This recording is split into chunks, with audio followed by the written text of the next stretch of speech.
This is Dermatology Weekly, where we bring you interviews with leaders in the field of clinical and research dermatology and what's new in dermatology. I'm the voice of MDH Podcast's Nick Andrews. In episode 68 of Dermatology Weekly, actic keratosis clearance, a conversation on PDT combination therapy. Before we get to the news segment this week, a quick reminder that you can get in touch with the show by emailing us at podcasts@mdh.com. You can also tweet at the show at mdhderm. If you have ideas for guests or topics we should discuss, email the show or contact us on Twitter. We love our 5-star reviews, and if you leave a rating or a review, we will take it seriously, and we've incorporated those reviews into our changes in the show. Remember, you can click on the links for any of the news stories you hear in this segment, and we have robust show notes available wherever notes are found in your particular listening app. They include relevant links and outlines to the topics discussed in the peer-to-peer portion of the show. Okay, let's get to this week in dermatology. We begin today with the relationship between a diet high in sugar or fat and acne among adults. A diet higher in fat, sugar, and milk is associated with having acne in adults. This is according to a new cross-sectional study from France published in JAMA Dermatology. In the study, researchers identified more than 24,000 adults who participated in the Nutrinet Santé study, which is an ongoing web-based study in France. About 75% of the participants were women, and the average age was about 57 years. Participants responded to an 11-item questionnaire between 2008 and 2019. The questions were related to the occurrence and the diagnosis of acne, as well as medical history. The researchers categorized the participants into 3 acne groups: never having acne in the past, or current acne. The researchers assessed participant dietary intake at baseline and every 6 months using 3 non-consecutive 24-hour dietary records for 2 weekdays and 1 weekend day. So what did they find? In an analysis that was adjusted for confounders, the current acne group was significantly associated with consumption of fatty and sugary foods with an adjusted odds ratio proportion of 1.5 and a p-value of 0.01. They also found the association was statistically significant with sugary drinks and with milk. In addition, carbohydrate intake and saturated fatty acid intake were significantly associated with current acne. The researchers report that 3 dietary patterns accounted for 42% of the total variability. A healthy pattern of higher fruit, vegetable, and fish intake accounted for 18%, a fatty and sugary pattern for higher fat and sugar intake accounted for 13%, and an animal product and cereal pattern of higher intake of meat, milk, and refined cereals accounted for 11%. Acne in adults has been associated with social, emotional, and psychological consequences that are similar to those found with chronic conditions like asthma, arthritis, epilepsy, and diabetes. The authors of this study noted that the study findings were limited by several factors, including the use of relatively homogeneous younger and female patient population and the reliance on self-reported acne, as well as the observational design, which did not allow for identification of direct causal associations between diet and acne. Larger studies are indeed needed to examine the relationship between diet and adult acne to inform prevention and treatment. And we can officially report that COVID is bad for business.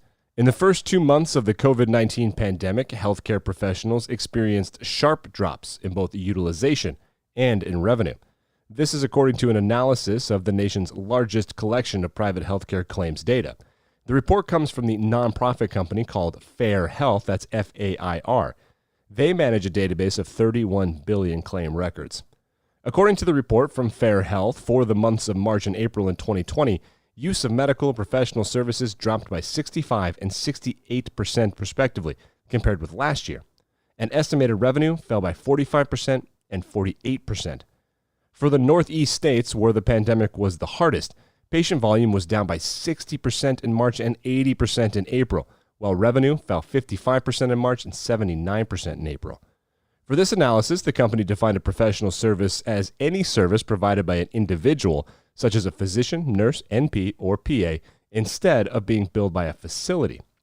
The size of the pandemic-related decreases in utilization and income varied by specialty. Of the 7 specialties included in the study, oral surgery was hit the hardest, followed by gastroenterology, cardiology, orthopedics, dermatology, adult primary care, and pediatric primary care in that order.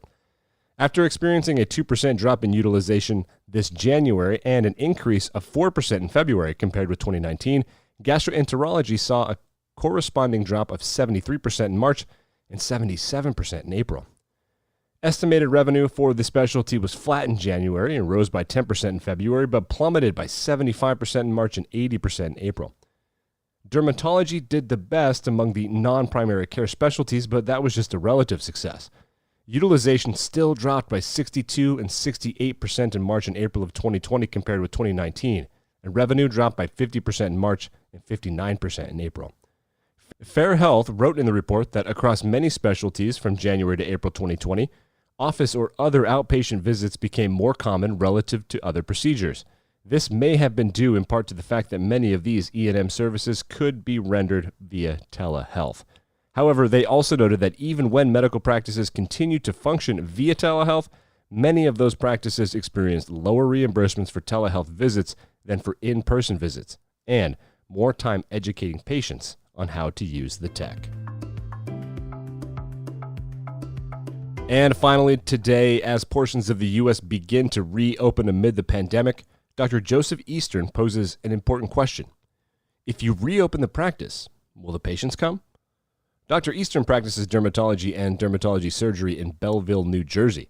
He is the author of numerous articles and textbook chapters and is a longtime monthly columnist for Derm News.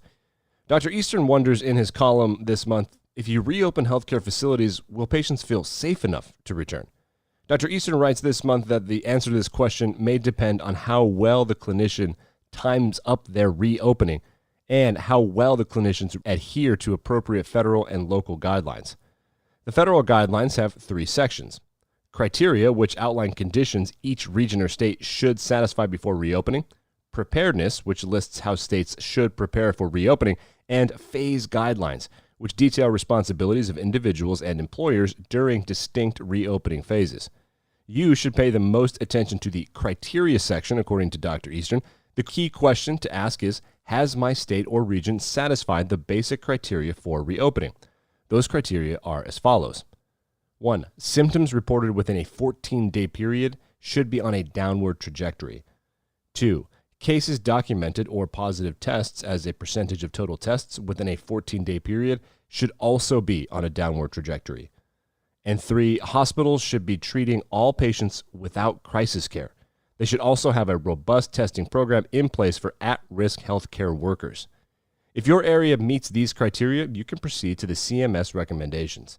They cover general advice related to PPE, workforce availability, facility considerations, sanitation protocols, supplies, and testing capacity. Dr. Eastern writes that the key takeaway here is that as long as your area has the resources to quickly respond to a COVID surge, you can start offering care to non-COVID patients. He also writes that you can keep seeing patients virtually as often as possible, and you ought to prioritize surgical procedural care and high complexity, chronic disease management before moving on to preventative and cosmetic services. He writes that this would also be a great time to review your confidentiality, privacy, and data security protocols. COVID-19 presents new challenges for data privacy. For example, if you must inform coworkers or patients that they have come into contact with someone who has tested positive. Make a plan that follows HIPAA guidelines during COVID-19. Also, make sure you have a plan for handling issues like paid sick leave or reporting COVID-19 cases to your local health department.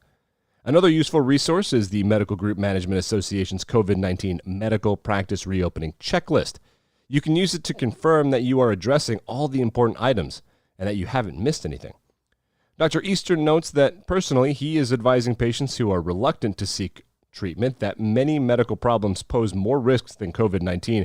Faster treatment means better outcomes, and because we maintain strict disinfection protocols, they're far less likely to be infected with COVID-19 in his office than, say, at your local grocery store.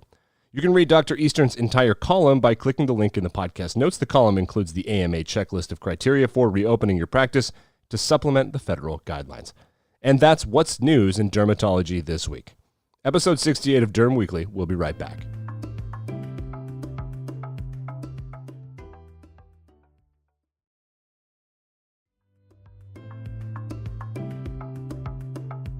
Welcome back to Derm Weekly. I am Nick Andrews. It's time now for Peer to Peer. Please welcome Dr. Vincent DeLeo and his guest, Dr. Martin Miller. Today we're talking to Dr. Martin Miller about the effects of CO2 laser ablative fractional resurfacing photodynamic therapy on actinic keratoses and non-melanoma skin cancers. Dr. Miller is from the University of California, San Francisco. Thank you for joining us today, Dr. Miller. Thank you for having me. So let's get started. Why has photodynamic therapy, PDT, become a preferred treatment for field cancerization? Well, it is physician-directed, provides consistent, predictable results, and a very predictable healing period without variation in response like one has with topical therapies like imiquimod or ingenol butate. And it gives very predictable results. So how does the use of CO2 laser ablative fractional resurfacing in combination with the PDT improve the treatment of actinic keratoses? It consistently provides complete clearance, at least at the 6-month endpoint, the complete clinical clearance of AKs. Have there been many published studies about this before yours? There were only a small handful of pilot studies that I could reference. So what was the objective of your study? I believe it's split-sided, right? It was split-sided, and that was so that I could objectively demonstrate increased efficacy of AK clearance with CO2 AFR pretreatment, followed by conventional PDT versus conventional PDT without pretreatment. So any more specifics about what you did to the patients in your study, and how many patients did you have? I had 19 study subjects, one with 2 sites for a total of 20 sites treated. They received CO2 AFR, as noted, pretty standard preparation of the skin in terms of cleaning. There was topical and local anesthesia for field blocks provided. And the AFR protocol is outlined in the article. And what did you find in this split-sided study? The AFR PDT treated side uniformly provided complete clinical clearance of actinic keratoses at all reference points, the 2, 4, and 6 months. The standard PDT treated side pretty uniformly had persistence of actinic keratoses at the 6-month endpoint. The result for superficial basal cell carcinoma, one case showed clearance at 6 months on the AFR PDT treated side. That was encouraging. Nodular basal cell carcinomas did persist at 6 months, and have 2 cases where squamous cell carcinoma in situ was persisting at 6 months. So that gives me some direction as to how to improve the treatment in future studies. And I know you followed all of the patients for that 6-month period. Any increased side effects noted because of the use of the laser as compared to just the PDT? There was some hypopigmentation on the laser-treated side, somewhat unexpected given the fractionated method of delivery, but that was noted in face and scalp areas. So what's next to evaluate the efficacy and safety of this regimen that you used in the study? Well, since this study, I've been using the 10% aminolevulinic acid gel with the standard PDT does seem to provide somewhat increased clearance compared to the solution. I would also, I'm beginning to use a red light source, which should have slightly deeper penetration into the skin versus the blue light source. So I anticipate treating broad squamous cell carcinoma in situ and superficial basal cell carcinoma with the gel regimen and red light source followed, or AFR pre-treatment, and then would plan on a 1-month second treatment session. we're hoping to achieve complete clearance of some thin basal cells and squamous cell carcinoma in situ. So can we expect some further published studies from you? Yes, I would anticipate doing a small study specifically addressing squamous cell carcinoma in situ and superficial basal cell carcinoma with this method of CO2 AFR pretreatment, and then followed by PDT with red light and a second treatment at 30 days. Then try to have observation points out to 1 year. I am planning to try microneedling, or well, in this case, we're not doing it for percutaneous collagen induction, but the labor involved with the CO2 laser is great. There's no reimbursement for that. The microneedling theoretically should work just as well, perhaps even better, because you don't have the cauterant effect that you do with the CO2 laser, which in theory would reduce diffusion into adjacent epidermis and papillary dermis compared to just a cold rolled microneedling technique, and which is also doesn't require the level of anesthesia that the CO2 laser does. So that's really my plan for going forward with terrible field cancerization. We're looking forward to hearing more from you about this interesting combination of treatment.